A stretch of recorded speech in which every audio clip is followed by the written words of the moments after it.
Do you want a simple chia seed pudding recipe that will be delicious and filling for breakfast?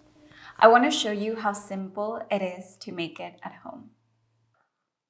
The ingredients are a 1/4 cup of chia seeds, a pinch of sea salt, 1 teaspoon of vanilla extract, 1 tablespoon of maple syrup, 1 cup of homemade oat milk, and my favorite toppings, pecans, strawberries, bananas, raspberries, and blueberries.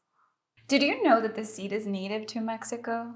There are legends that the Aztec warriors would sustain themselves all day simply by eating chia.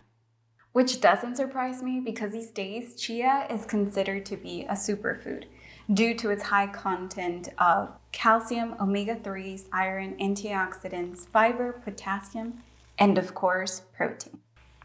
This ingredient was an integral part of pre-Hispanic Mexican food.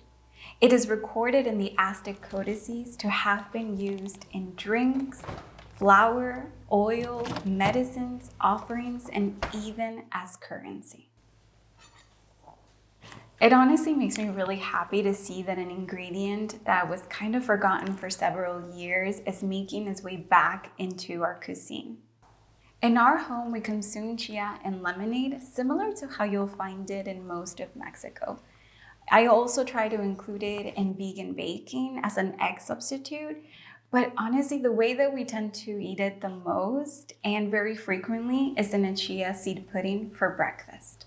This recipe is very simple. It will be very balanced, not just in flavor, but the toppings combined with the chia will really keep you feeling full even after breakfast.